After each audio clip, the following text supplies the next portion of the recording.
lagi saya berikan tepuk tangan yang paling meriah untuk Tuhan kita.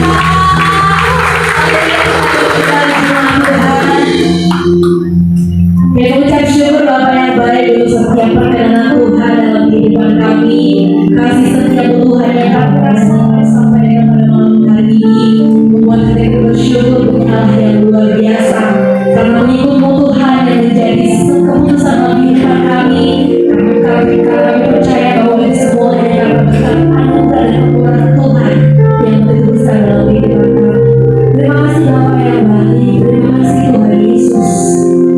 Kami naikkan pujian syukur hanya bagi-Mu Tuhan.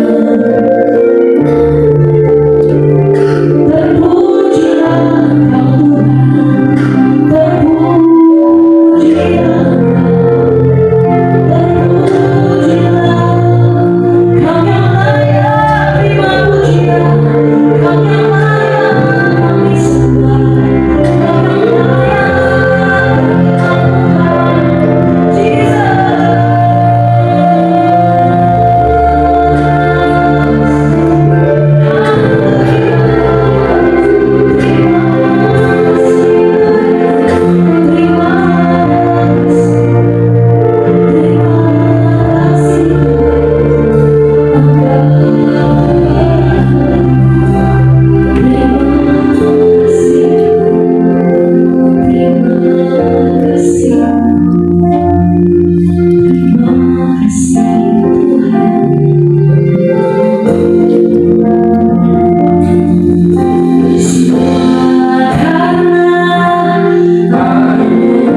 dan tidak ada Allah yang seperti Engkau ya Tuhan. Kami tahu Tuhan bahwa perkataan kami, nyanyian kami tidak cukup untuk mengekspresikan betapa dahsyat dan luar biasanya Engkau Tuhan.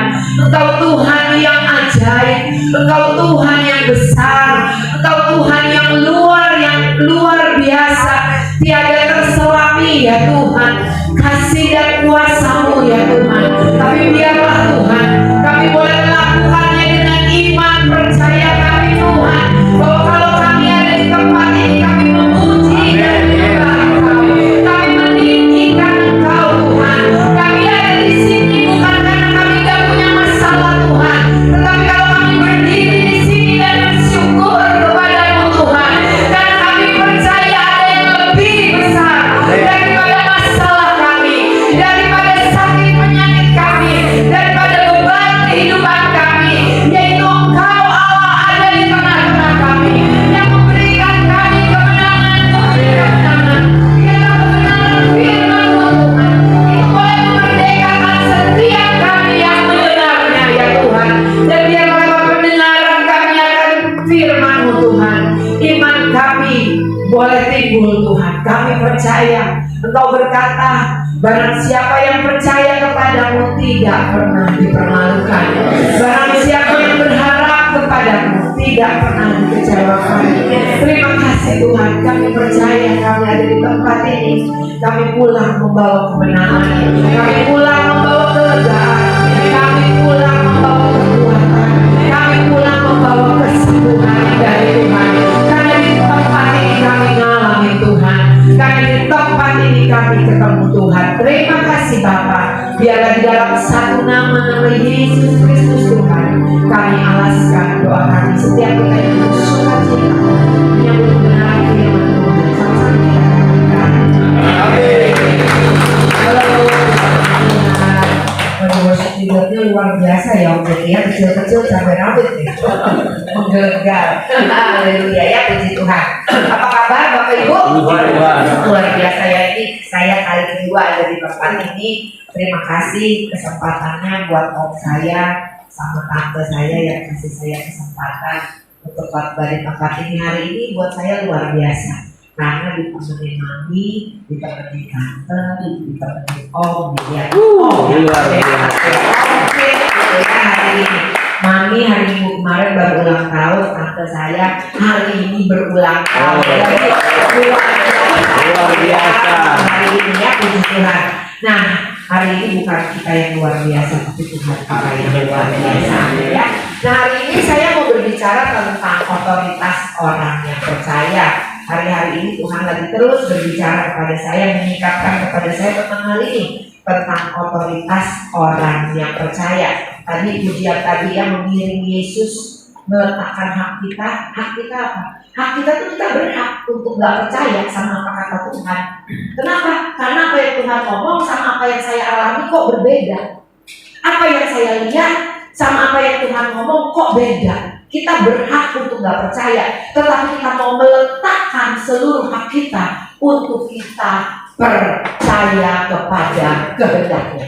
Kenapa saudara? Karena kita percaya Tuhan tidak pernah berkehendak bahwa kita mengalami kecelakaan, bahwa kita mengalami yang tidak baik, tetapi kehendak Tuhan di dalam kehidupan kita, Tuhan mau saudara dan saya diberkati untuk menjadi berkat. Nah, oleh karena itu tanpa kita mengerti hal ini, ya, tanpa kita mengerti siapa identitas kita, apa otoritas kita di dalam Tuhan, sulit untuk saudara dan saya. Kan kita di sini punya tugas, betul ya? Ada di dunia ini punya tugas untuk menjadi saksi. Tapi gimana untuk bisa menjadi saksi kalau kita nggak pernah mengalami apa yang Tuhan katakan, apa yang Tuhan firmankan di dalam hidup kita? Nah, kalau hari ini saya mau berbicara tentang otoritas orang yang percaya, saya percaya bahwa memahami karakter dan sifat Allah itu harus menjadi dasar dari hubungan kita dengan Allah. Kalau kita tahu di sini kita semua kenal Pak Jokowi ya, kenal ya. Tapi ada yang lebih kenal lagi sama Pak Jokowi, itu namanya asprinya Pak Jokowi. Nah, selain asprinya Pak Jokowi ada lagi yang lebih kenal. Siapa? Ibu Jokowi. Nah, pengenalan Ibu Jokowi dengan Pak Jokowi itu nama bahasa Ibrani-nya ginosko. Ya, sangat mengenal. Saudara, firman Tuhan katakan di dalam Yohanes 3 ayat 16, karena begitu besar kasih Allah akan dunia ini, sehingga dia mengaruniakan anaknya yang tunggal, supaya barang siapa yang percaya kepadanya tidak binasa, melainkan beroleh hidup yang kekal. Nah ini saudara, selama ini kita pikir hidup kekal itu nanti waktu gua mati, gua masuk surga, hidup kekal. Betul ya? Sehingga banyak di sini saya percaya nggak ada. Di tempat lain banyak ngomong begini sama saya, Kak Ola, Bu Ola tahu nggak? YOLO, khususnya anak muda. Tahu YOLO? You only live once. Hidup cuma sekali. Masih muda, nikmatin hidup. Ntar kalau udah bau tanah, ya, udah dekat-dekat panggilan, baru cari Tuhan. Kan kalau kita ikut Tuhan Yesus kayak penjahat perampok yang di sebelah kiri Yesus, enak hidup itu jadi penjahat, mati masuk surga. Karena sebelum penghabisan dia bertobat masuk surga. Kita pikir hidup kekal itu nanti. Tapi kalau kita baca Yohanes 17 ayat yang ketiga, firman Tuhan bilang begini, dan inilah hidup kekal itu, bahwa mereka percaya bahwa dia adalah, mengenal bahwa dia adalah satu-satunya Allah, dan percaya bahwa Yesus Kristus Tuhan adalah yang diutus. Artinya hidup kekal itu bukan nanti masuk surga. Hidup kekal itu bicara pengenalan. Hidup kekal itu bicara ginosko.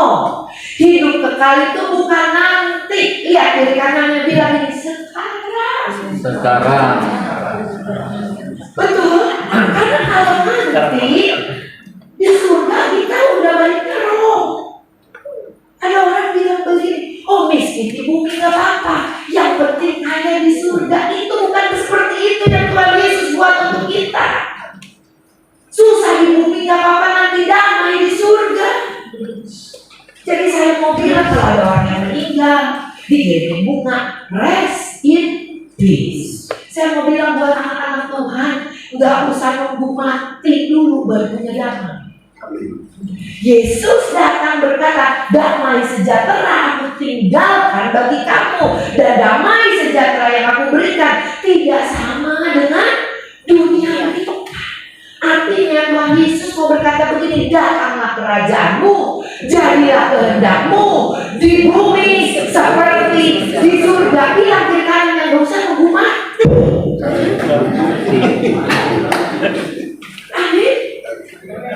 Saudara, Yesus mau saudara dan saya mengenal dia. Waktu saudara mengenal identitas kita, saudara dan saya akan mengetahui otoritas kita. Ini ada yang luar biasa banget nih, saudara ya. Mana ayatnya saya baca tadi di kitab Yakobus. Di dalam kitab Yakobus bilang begini, Yakobus 2 ayat 19 bilang begini, engkau percaya bahwa hanya ada satu Allah saja, itu baik. Tetapi setan-setan pun juga percaya akan hal itu dan mereka gemetar. Kalau saudara percaya Tuhan itu ada, Tuhan Yesus bilang ini gak cukup. Karena setan pun percaya bahwa Tuhan itu ada dan mereka gemetar. Hosea 4 ayat 6 bilang begini, umatku binasa karena mereka tidak mengenal aku. Karena mereka yang menolak pengenalan itu. Bilang kiri kanannya, kalau tidak cuma percaya tidak cukup jadi orang Kristen. Saudara dan saya harus baca Alkitab, renungkan firman Tuhan. Kalau yoga ngulik. Nah kalau pemusik ngulik musik. Nah renungkan firman Tuhan. Amin saudara. revelation. Jadi gak cukup. Ketahui, cari, maka kau akan mendapatkan. Ketuk, maka pintu akan dibukakan. Saudara, minta, maka akan diberikan. Dan saudara, saya mau katakan hidup kita itu ternyata luar biasa banget. Amin. Wasiat 4 ayat 6, umatku binasa bukan karena kurang gereja, bukan karena kurang puasa, bukan karena kurang pelayanan, tapi tidak mengenal. Pelayanan bagus, ke gereja bagus, tapi saudara bilang lagi kiri kanan, Alkitab tetap mesti dibaca. Amin. Amin. Walaupun udah baca pun 2 kali bolak-balik, baca lagi. Saudara, sekarang umur saya 54 tahun. Berkali-kali saya baca. Setiap kali saya menemukan yang lain. Setiap kali saya menemukan yang lain. Sampai saya terheran-heran. Saya bilang ini, kok dulu gue baca gue gak ngerti. Kan sekarang baca baru ngerti. Oh, bahasa Prancis nggak? Baru ngerti. Oh, kemarin-kemarin gak ngerti. Ternyata luar biasa banget. Saudara, dan percayalah saudara, baca Alkitab itu berbuang waktu. Tapi justru semakin saudara baca, semakin saudara jatuh cinta. Gimana sih supaya tetap jatuh cinta, tetap on fire sama Tuhan? Pernah nggak di sini lagi besok mau puasa nih? Wah, mau puasa Esta contohnya, Pak Jeki sering puasa Esta. Ya, wah, 3 hari atau seminggu sebelumnya makan dulu yang banyak. Sediaan, pikir otak. Makan dulu yang banyak. Makan. Saudara, besoknya saudara waktu mulai berpuasa, wah terakhir malam mesti makan yang banyak. Karena mulai besok pagi puasa, kalau malam saudara makan banyak, paginya lapar. Pernah ngalamin? Pernah ya? Begitu juga sama firman Tuhan. Semakin engkau makan firman Tuhan, semakin engkau cari firman Tuhan, semakin engkau haus dan lapar.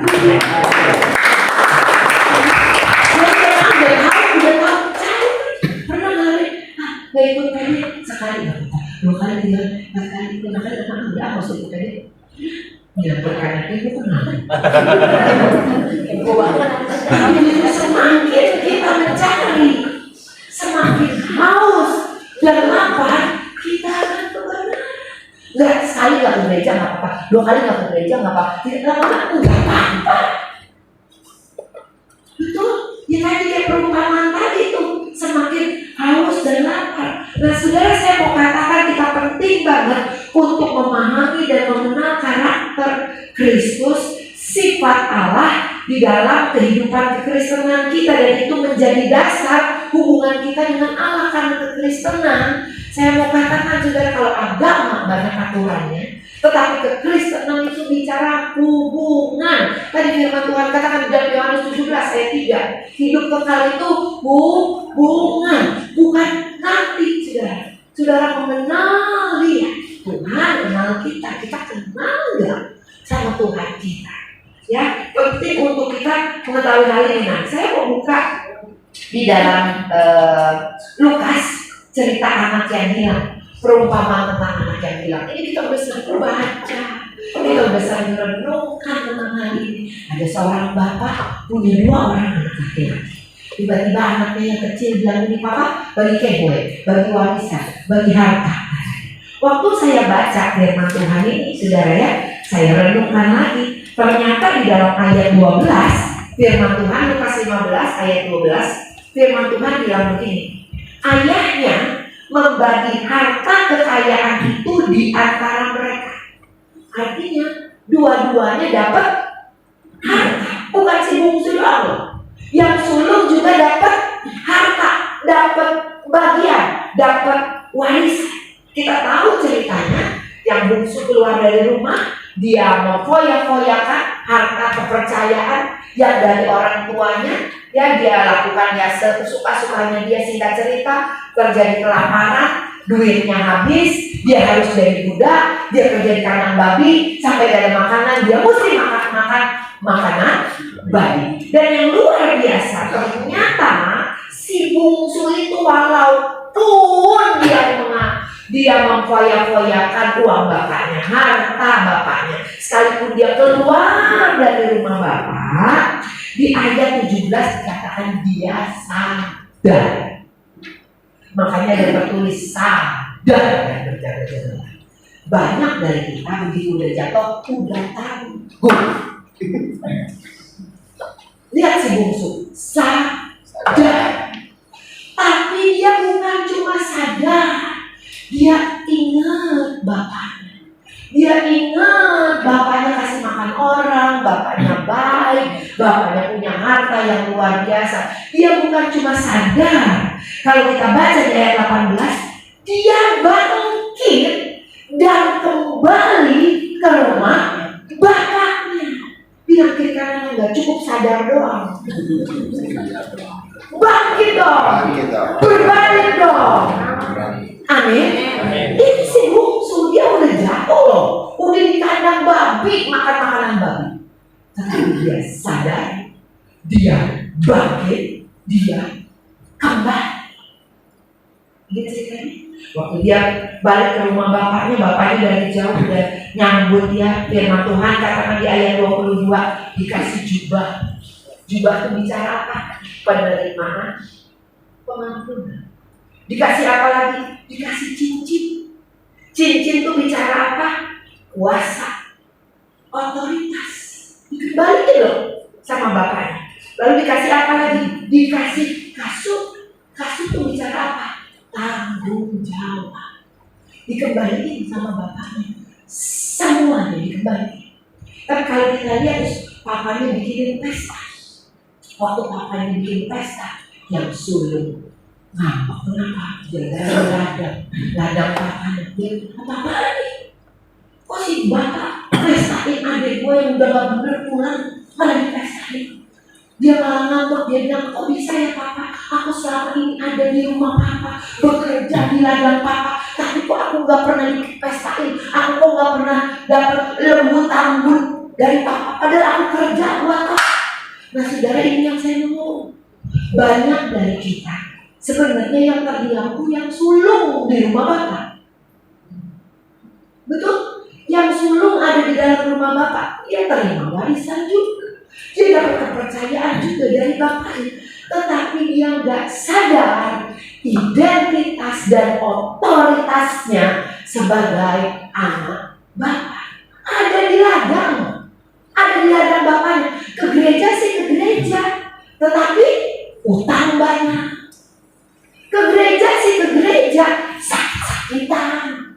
Ke gereja sih ke gereja, rumah tangga berantakan. Pelayanan sih pelayanan, tapi hidupnya lebih parah dari orang yang tidak pergi ke gereja. Itu seperti apa saudara? Seperti anak sulung. Ada di dalam rumah bapaknya, ada bekerja di ladang bapaknya, tetapi tidak pernah menikmati apa yang bapaknya punya dan apa yang bapaknya sudah sediakan buat dia. Betul? Padahal Yesus berkata, aku datang, Yohanes 10 ayat 10b, aku datang supaya kita mempunyai hidup dan hidup di dalam segala kelimpahan. Nah, oleh karena itu kita mau belajar. Bilang kiri kanannya belum telat. Ini mami saya sering ngomong, Mama, Alkitab bilang umur manusia 70 tahun. Jadi umur dia 70 tahun, dia bilang sebentar lagi. Saya bilang, Mak, baca lagi Alkitab. Ternyata di dalam kitab Kejadian 6, firman Tuhan bilang begini, Roh Tuhan tidak akan ada selama-lamanya di dalam tubuh manusia, karena umur manusia Tuhan bilang berapa? 120 tahun. Siapa yang di sini umurnya 60 tahun? Pak, baru setengah jalan Pak, masih panjang. Bukan saya yang ngomong, firman Tuhan yang ngomong. Umur manusia 120 tahun. Seringkali kita yang berpikir udah tua, kita yang menciptakan, udah tua, udah gak mampu, udah gak sehat. Kita, firman Tuhan katakan seperti apa yang dipikir di dalam hati seseorang, seperti itulah dia. Amin. Saudara, saya katakan, yuk kita berpikir masih panjang. Masih ada perjalanan. Tuhan mau percayakan saya lebih lagi. Saya mau melihat cucu-cucu saya menikah. Saya mau lihat cucu-cucu saya berhasil. Amin. Bukan saya yang ngomong loh. Firman Tuhan. Bola kenyataannya 70-60 udah banyak yang lewat. Itu sudah yuk menyerahkan hak untuk percaya pada apa yang Tuhan katakan. Saudara, kita kembali pada kebenaran firman Tuhan ya, saudara ya. Di sini dikatakan saudara bahwa manusia dijadikan oleh Tuhan itu dengan kodrat bergaul dengan penciptanya. Tahu kodrat ikan, kodratnya di air. Manusia kodratnya itu bergaul dengan Tuhan. Ya, saudara. Dan waktu Adam dan Hawa jatuh ke dalam dosa, mereka terpisah dari Allah, terpisah dari Allah. Makanya mereka tidak pernah dijadikan sebagai makhluk yang mati, tetapi mereka dijadikan Tuhan makhluk hidup. Tetapi karena dosa, manusia itu jadi mati. Saudara, saya mau katakan, penting untuk kita mengenal Tuhan kita, sifat Tuhan kita, karakter Tuhan kita, supaya apa, saudara? Kita mau dekat-dekat sama Tuhan. Karena kan kekristenan itu bicara hubungan. Yang pertama, saudara, mengenal Tuhan kita, ya, sebagai dasar yang pertama, Allah adalah kasih. 1 Yohanes 4 ayat 8 sampai 10. Allah adalah kasih. Kita pikir kalau saya baik, Allah baik sama saya. Kalau saya jahat, Allah jahat sama saya. Bilang dong kiri kanannya gitu lu. Betul? Kalau orang baik kita baik, kalau orang jahat kita bisa jahat. Itu kita. Tidak demikian dengan Tuhan.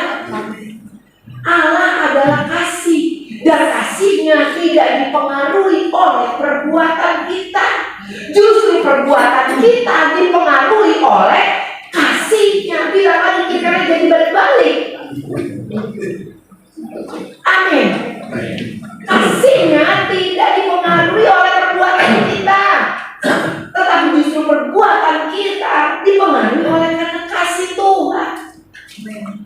Amin, saudara. Allah adalah kasih. Saya ingat, saudara, anak saya, kalau saya lihat anak saya laki 3, kalau yang satu lagi sakit, atau yang satu lagi bandel di sekolah, lagi dihukum di sekolah, lagi nilainya jelek, saya sebagai orang tua menjauh dari sempurna aja. Anak saya yang lagi down, anak saya yang lagi jatuh, justru saya kasih perhatian ekstra. Justru saya kasih sayang saya ekstra ke dia. Kenapa? Karena dia lagi butuh. Yesus berkata, aku datang untuk orang sakit, aku datang untuk orang berdosa. Saudara, apa yang iblis buat? Pencuri hanya datang untuk mencuri, membunuh, dan membinasakan. Manusia justru jatuh dalam dosa, dia malah makin takut untuk dekat ke Tuhan. Padahal justru di situ waktu Adam dan Hawa jatuh di dalam dosa, Tuhan bukannya ngomong. Tuhan cari Adam, Hawa di mana? Yang ngumpet siapa? Adam dan Hawa. Tuhan tetap bicara sama mereka. Tuhan tetap cari mereka. Bilang nanti kalian kita yang suka bilang. Betul, Tuhan tetap cari kita. Nah, di sini dikatakan Allah itu adalah roh. Dan saya mau katakan, kalau yang namanya roh kelihatan atau enggak? Enggak kelihatan. Bisa dipegang enggak? Enggak. Kalau enggak kelihatan, enggak bisa dipegang, gimana kita bisa kenal Allah kita? Caranya baca firman Tuhan. Kenapa? Karena Yohanes 1 katakan pada mulanya adalah firman. Firman itu bersama-sama dengan Allah, dan firman itu adalah Allah. Jadi kalau saudara mau mengenal Tuhan Allah kita perlu baca Alkitab, renungkan firman Tuhan. Yang ketiga, saudara, Allah tidak berubah. Tuhan Yesus tidak berubah, tidak berubah, tidak berubah. Tuhan Yesus tidak berubah, tak berubah selama-lamanya. Tuhan tak pernah berubah. Sekali lagi dong, ya, kiri kanannya kita, ya, sorry.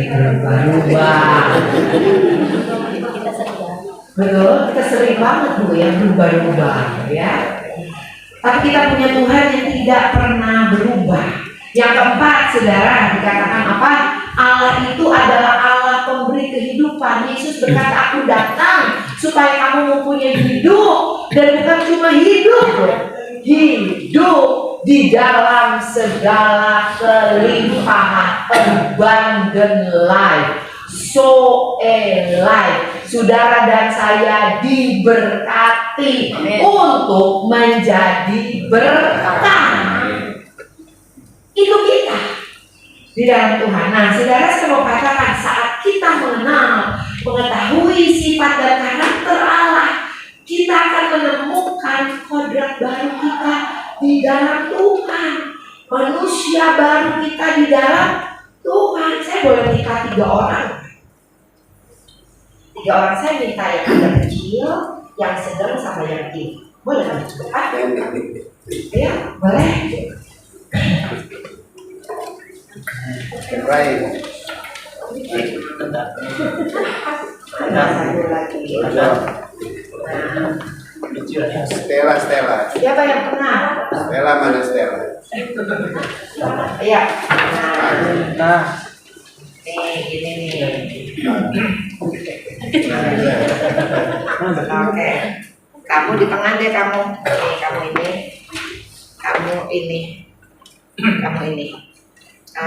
Oke, kamu di tengah. Nih, udah tahu kan ya? Waktu kita lahir baru, waktu kita terima Tuhan Yesus sebagai Tuhan dan Juru Selamat di dalam kehidupan kita memberi diri kita dibaptis, mati dari hidup kita yang lama dibangkitkan kepada hidup kita yang baru. Ya, waktu kita dibangkitkan, firman Tuhan katakan bukan kamu lagi, tetapi Kristus di dalam kamu. Yang lama sudah berlalu, tetapi yang baru sudah datang. Yang baru apanya sih? Yang baru apanya? Yang baru manusia rohnya. Waktu keluar dari baptisan, maaf ya, yang sipit tetap sipit, yang hitam tetap hitam, yang endut tetap endut, bahkan yang kurang pintar tetap kurang pintar. Tetapi apa yang baru? Bukan tubuhnya yang baru, ini masih tetap lama. Yang baru tuh manusia rohnya yang baru. Ya, ini nih firman Tuhan katakan begini. Aku berdoa, biarlah tubuh dan jiwamu baik-baik saja, sebagaimana rohmu baik-baik saja. Terjemahan bahasa Inggrisnya kan? Terjemahan bahasa Inggrisnya rohmu baik-baik saja tuh prosperous, berkelimpah. Ini manusia roh yang baru ini luar biasa. Ini yang diperbarui, dan firman Tuhan katakan, barang siapa yang mengikatkan diri kepada Tuhan menjadi satu roh dengan dia. Tuh bitamuan. Makanya suami istri itu adalah blueprintnya surga. Tuh bitamuan. Laki-laki akan meninggalkan ayahnya dan ibunya untuk menjadi satu dengan istrinya. Yesus yang adalah Tuhan meninggalkan surga untuk menjadi satu dengan mempelai.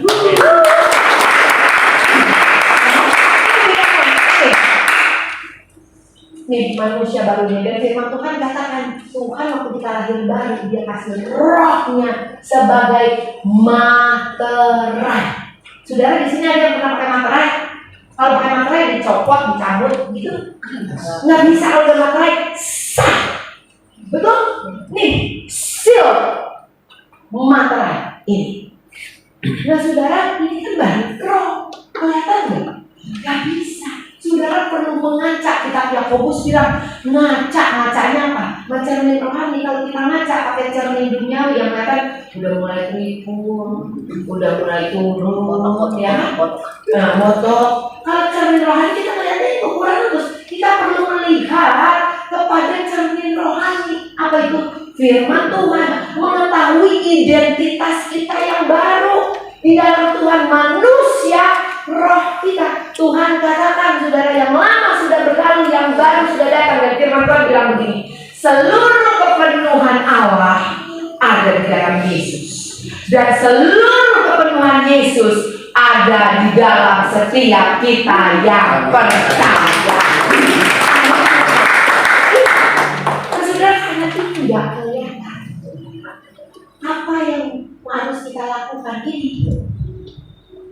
Roma 12 ayat yang kedua, berubahlah oleh pembaruan budimu, berubahlah oleh cara berpikirmu, jangan jadi sama dengan dunia, tetapi berubahlah dengan cara berpikirmu sehingga engkau bisa mengenal kehendak Allah, apa yang berkenan kepadanya.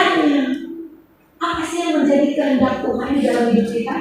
Kamu hidup di dalam segala kelimpahan, prosperous life, karena you have prosperous soul.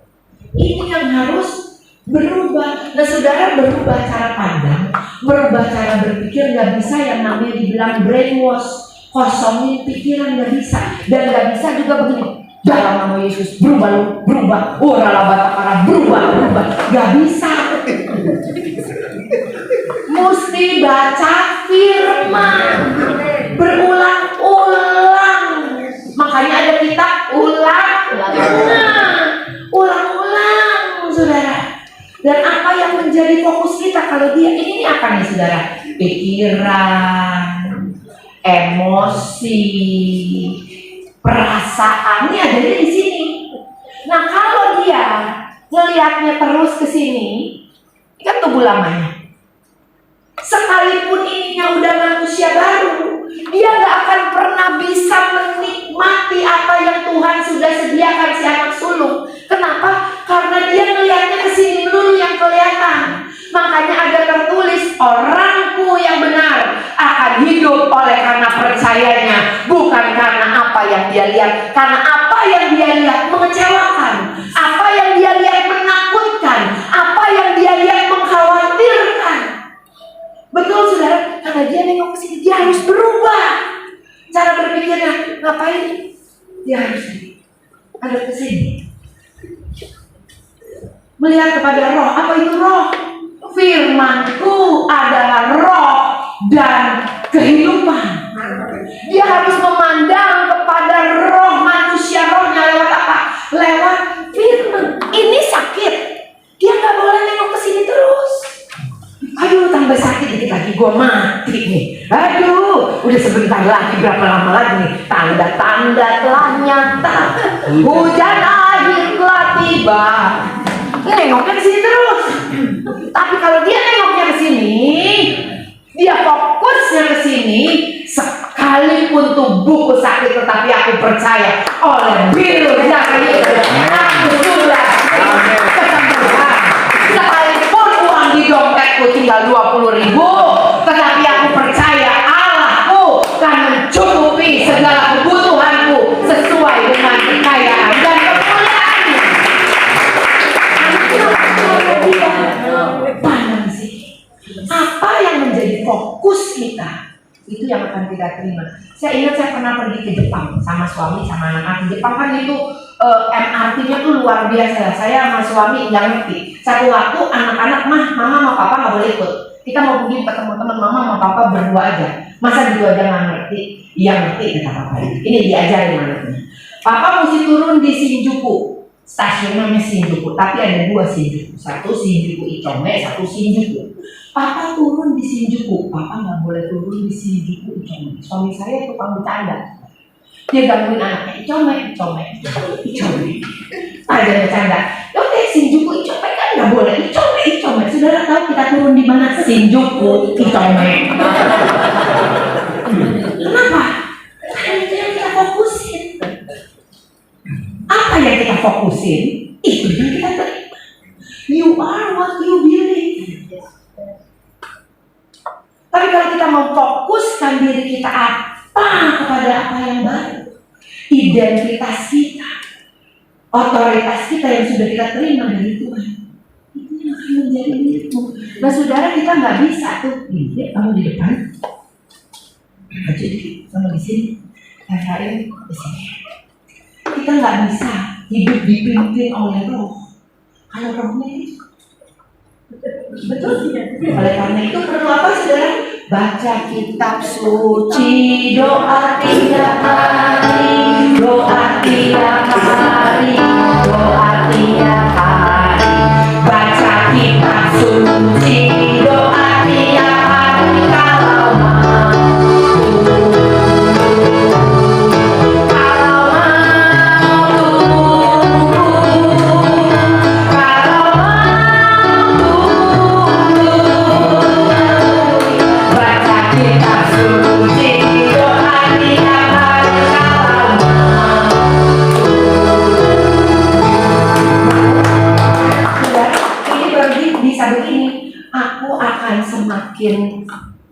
berkurang, dia akan semakin bertambah. Yuk tuker Efra.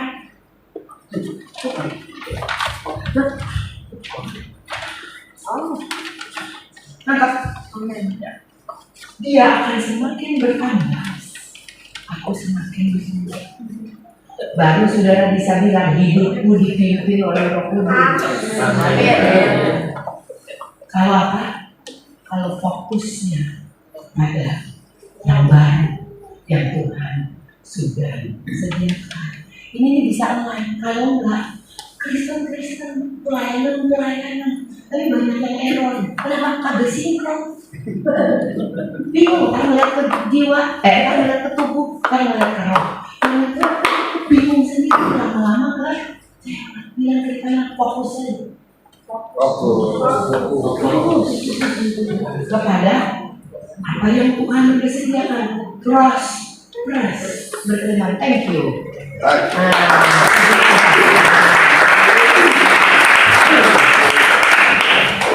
Nah, saudara, saya mau katakan, kita perlu memahami hal itu.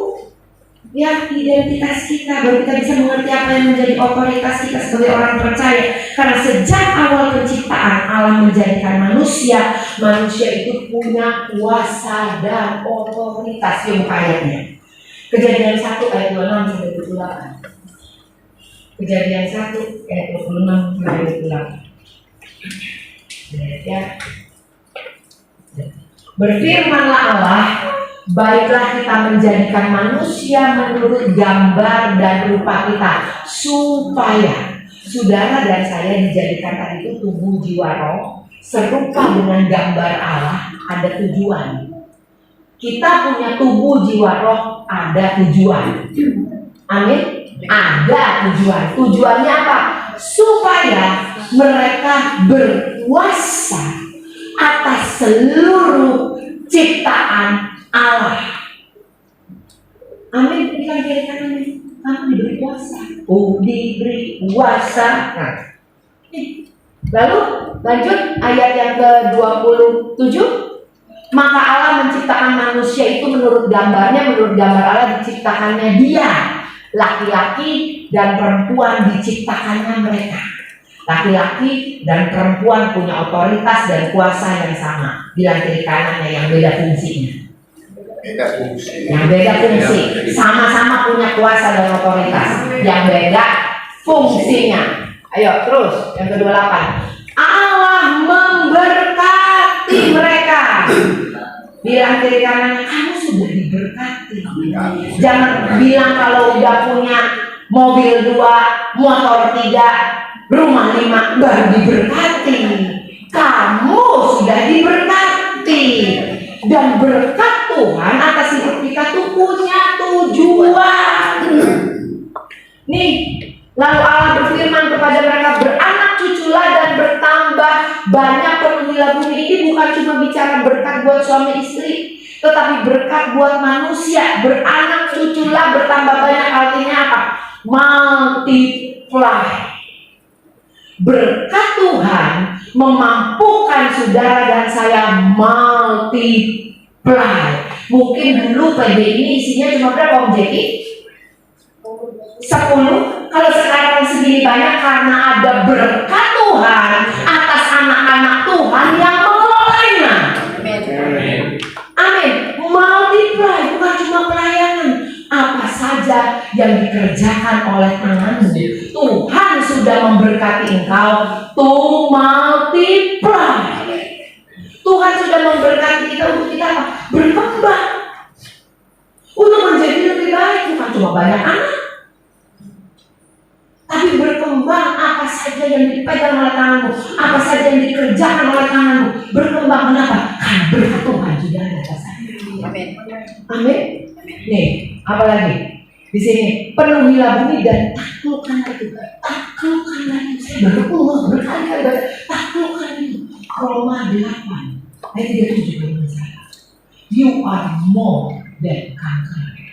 Kamu lebih daripada pemenang. Penakluk. Taklukkan. Tuhan tahu kita tinggal di dunia yang gak gampang. Makanya dia memberkati kita untuk apa? Saudara dan saya bisa menjadi penakluk di muka bumi atas apa?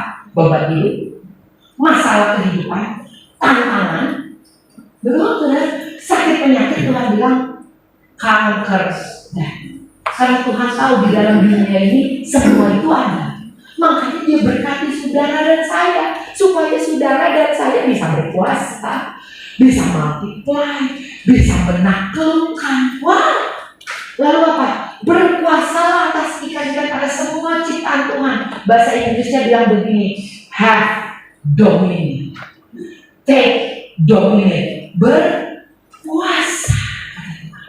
Lu jualan pisang goreng, jadi tukang pisang goreng yang luar biasa. Lu jadi tukang rujak, yang luar biasa. Have dominion. Oh, kalau rujak dia yang megang. Oh, kalau pisang goreng, oh dia yang megang. Kasih dulu. Nasi uduk, oh dia yang megang.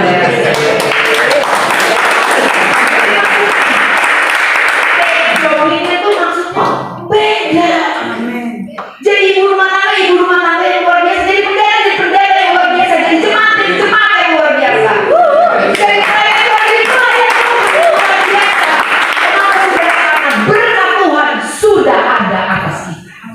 Berkat Tuhan atas hidup kita itu punya tujuan, bukan cuma dia kaya. No. Gak perlu Tuhan kalau rajin lu bisa kok kan. Tapi berkat Tuhan itu lebih daripada sekedar kaya. Amin. Makanya Tuhan katakan kita tuh rekan sekerja Allah. Buka ayatnya Mazmur 115 ayat 16. Mazmur 115 ayat 16. Jadi belajar dikit malam-malam apa yang ini ya. Mazmur 115 ayat 16. Langit itu kepunyaan siapa? Kepunyaan Tuhan. Dan bumi ini telah diberikannya kepada siapa? Kepada siapa? Kepada kita. Langit punya Tuhan. Bumi diberikannya kepada kita manusia. Kamu manusia bukan? Nah dia jadi punya bumi. Oke? Mazmur 8 ayat 4 sampai 6. Mazmur 8 ayat 4 sampai 6. Baca yuk.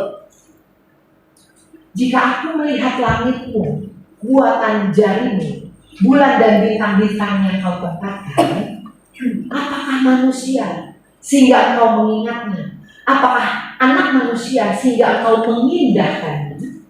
Namun engkau telah membuatnya hampir sama seperti Allah, serupa dan segambar dan telah memahkotainya dengan kemuliaan dan hormat. Saudara, kita tuh dijadikan Tuhan luar biasa. Kalau dijadikan luar biasa, serupa dan segambar dengan dia, karena saudara dan saya dipercayakan oleh Tuhan bumi ini. Dunia ini, makanya ada tertulis saudara dan saya rekan sekerja Allah. Tahu rekan sekerja Allah? Allah menciptakan pohon, manusia bikin meja, bikin lemari. Rekan sekerja Allah, dipercaya oleh Allah untuk mengelola, untuk berkuasa dunia ini. Makanya Yesus datang nggak sebagai domba atau bebek untuk sendiri. Dia harus datang sebagai manusia. Kenapa? Karena yang berkuasa di bumi ini harusnya siapa? Manusia. Tetapi karena Adam dan Hawa ketepu, sang iblis, dia menyerahkan otoritasnya kepada iblis. Jadi iblis yang berotoritas atas dunia ini. Tetapi Yesus sudah mengambilnya kembali. Dia memenangkannya waktu dia dicobai, waktu dia mati di atas kayu salib 3 hari dia mati, dia ngambil kunci dan ada tertulis segala kuasa telah diberikan di dalam nama Yesus, baik yang di langit maupun yang di bumi. Dan orang yang percaya di dalam nama Yesus lahir baru. Saudara dan saya dikembalikan otoritas dan kuasanya seperti waktu Adam dan Hawa belum jatuh ke dalam dosa. Amin. Bilang kamu tuh luar biasa banget. Tapi kan tanpa mengerti hal ini, Kita tuh kuat mainannya iblis. Kamu nggak bisa, kamu nggak mampu.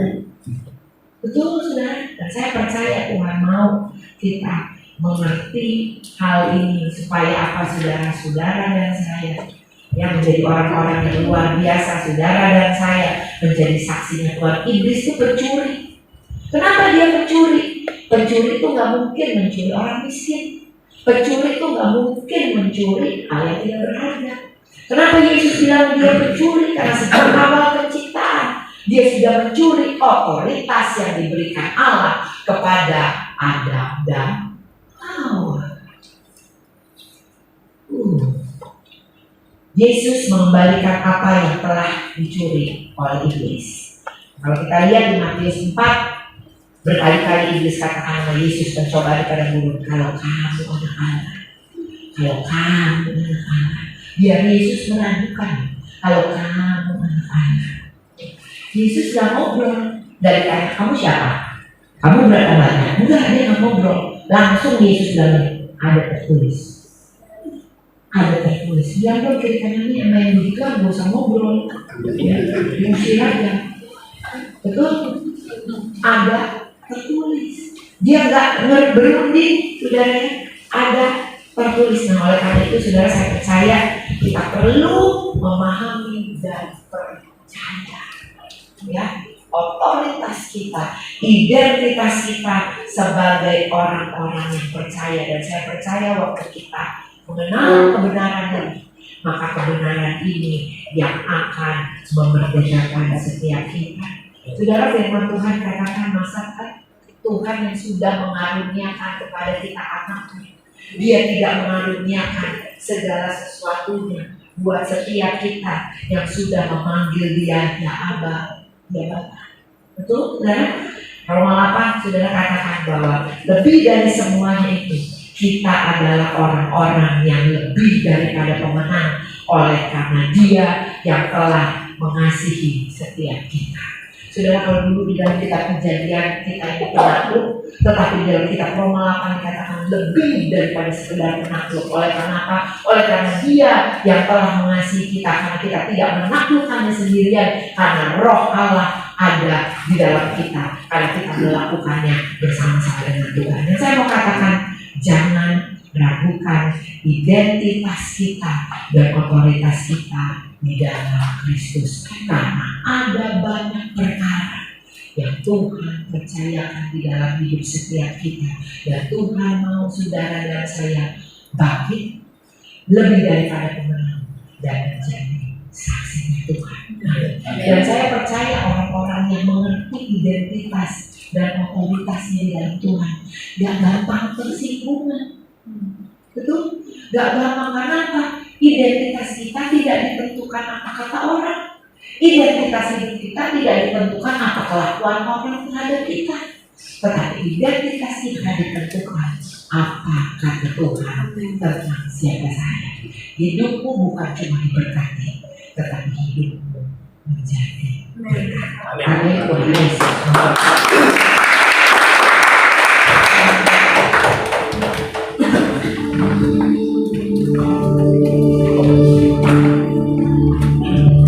Sedikit kesaksian, saudara, semenjak saya mengerti akan hal ini, saya merubah doa saya.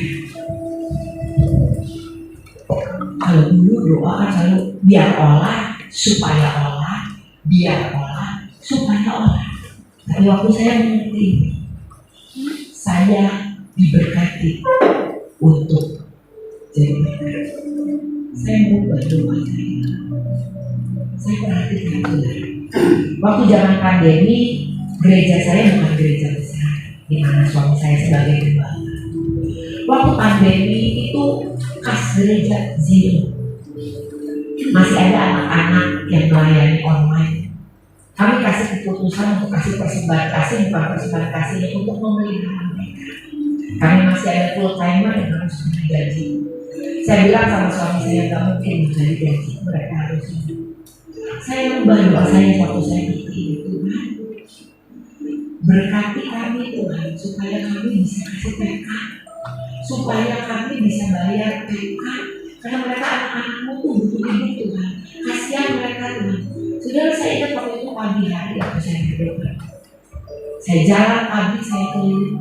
Sembari saya berdoa, saya menyanyi, aku diberkati, aku dilimpati, karena Allah sanggup untuk menyediakan. Aku diberkati, aku dilimpati, karena sempurna anugerah Tuhan bagiku. Tapi hari itu saya bawa ATM. Selesai jalan pagi, saya balik ke ATM lagi. Udah ada isinya. Saya bersyukur, langsung saya transfer gajian dan persembahan kasih. Itu yang pertama. Kedua, suami saya waktu itu mau operasi pasang untuk cuci darah. Om saya di dalam hati antara melihat Nabi sama iman. Itu berantem. Saya udah nggak pakai kredit kartu ya. Saya sempat telepon waktu itu, maksudnya kredit kartu siapa yang gue bisa pinjam ya buat bayarin alat mandi karena cukup banyak. Saudara, tapi saya belajar untuk apa sih? Saya berdoa sama Tuhan, tolong mami. Tuhan, tolong mami. Tuhan, tolong. Saya bukan mendoain saya, mendoain dia. Saudara tahu 3 hari sebelumnya ada teman saya minta saya untuk doain kantor baru. Namanya teman minta tolong, ya udah selesai doain bisa pulang. Tapi saat itu saudara sih balik lagi selesai jalan pagi saya teleponan sama Om Deddy saya nangis. Saudara tahu selesai itu saudara, tiba-tiba ada WA masuk. Bu Ola, maaf ya, ini baru ditransfer persembahan kasih Bu Ola. Yang kemarin Bu Ola doain kantor baru, saya baru dapat angkanya dari bawah. Saudara, angka itu sih untuk bayar mami.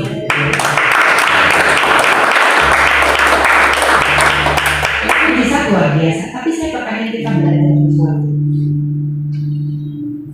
Waktu engkau gak berfokus kepada dirimu sendiri, waktu engkau berfokus bahwa engkau ada untuk jadi berkat, lihat, waktu engkau berdoa buat orang lain, bukan buat kepentingan dirimu sendiri, it's just like that, Tuhan jawab. Amin. Seringkali kita doanya saya belajar berdoa untuk orang lain. Engkau butuh kesembuhan, doain orang yang sakit. Engkau butuh duit, tabur duit ke orang lain. Beri, maka akan diberi kepada satu takaran yang dipadatkan, yang digoncangkan, yang sampai melimpah. Jadi saya belajar dari sekolah. Kalau saudara butuh uang 200.000, jangan doa kepada Tuhan minta 200.000. Belajar minta 500.000. Kenapa? Waktu Tuhan memberkati engkau 500.000, 200.000 buat engkau, 300.000 engkau harus jadi berkat. Amin. Amin. Itu benih yang akan Tuhan lihat. Kau pikir Tuhan saya cuma minta yang saya butuh. Kata Tuhan egois.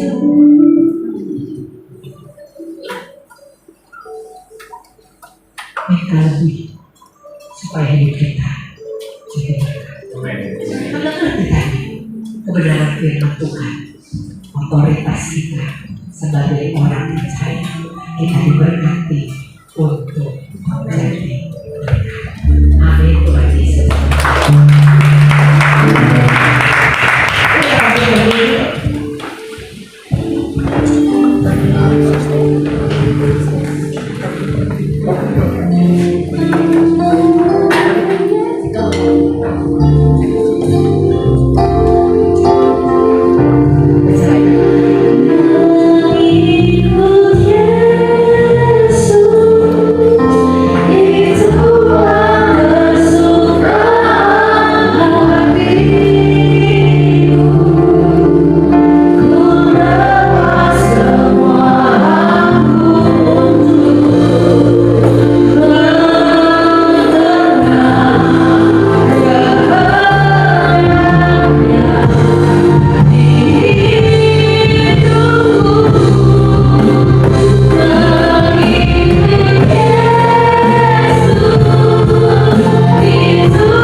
kebenaran firman-Mu yang memerdekakan setiap kami.